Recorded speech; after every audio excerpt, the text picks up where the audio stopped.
Grand Rising family, Grand Rising kings, Grand Rising queens. Yeah, I ain't even gonna play with it today. Off about 3, 4 days trying to do some other things. So sometimes I just can't get on. But I'm back. I ain't went nowhere. I just got other things to do. Sometimes it's a little more important.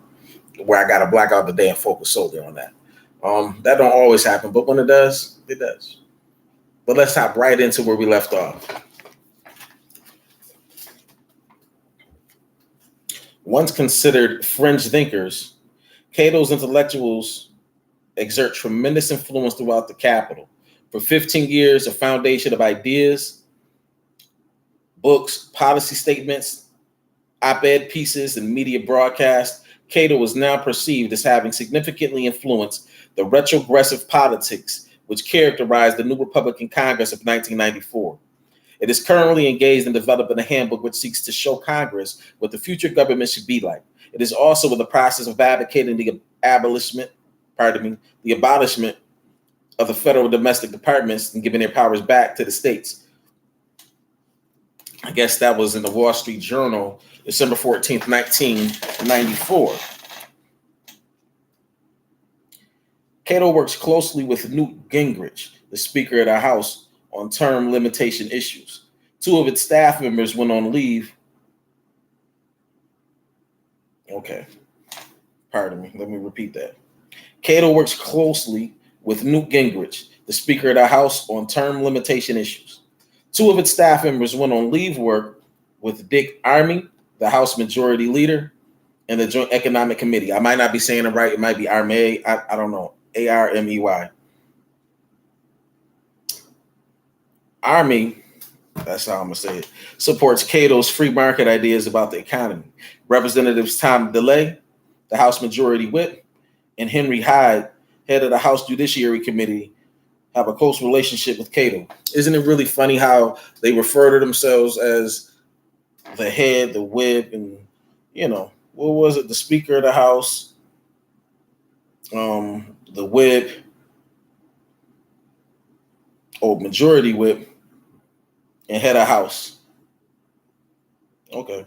K. Tucker Anderson, the New York investment banker and Cato board member, is one of Gingrich's chief financial bankers. Another of the chief financial backers for Cato was Charles Koch, Koch, heir of the Koch family interest in Kansas oil, gas, and petrochemicals.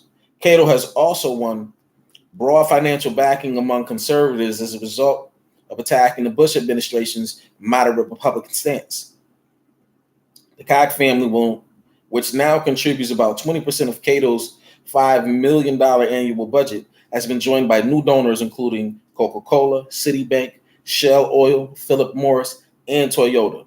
The money is so plentiful that Cato just recently moved into a new $13 million headquarters. With this kind of financial and political clout, Cato was able to garner the most newspaper citations per dollar spent of all but 2 of 21 Washington-based think tanks. Its ideas are frequently presented in the editorial pages of the Wall Street Journal. Cato demonstrates most clearly how the corporate elite develops and funds propaganda agencies and how such agencies become intricately intertwined with governmental influence, with the government and influences policy directors. Pardon me, y'all.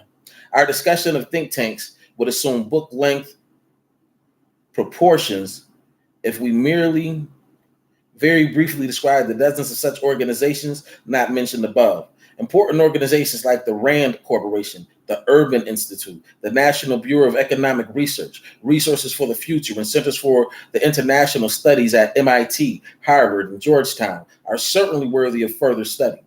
The most important thing to note here is the fact that regardless of the scope of political leanings of any number of influential think tanks, they tend to be supported by the same corporations and all represent efforts by the ruling elite to shape governmental and public opinion across broad areas, including foreign policy, economics, social values, and cultural orientations. The corporate elite spends millions of dollars in financing the organizations which further its interests.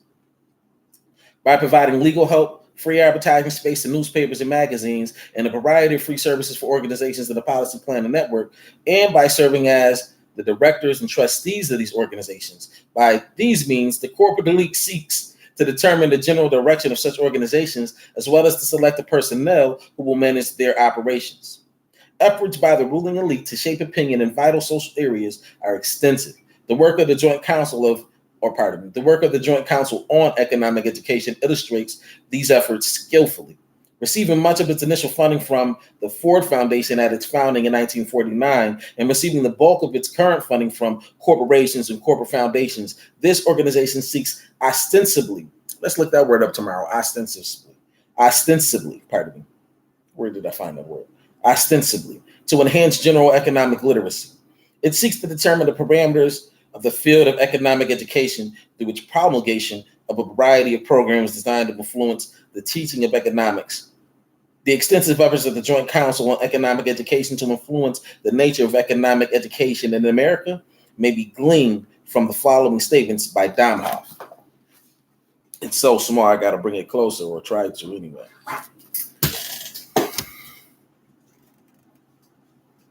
Yeah, that's very small.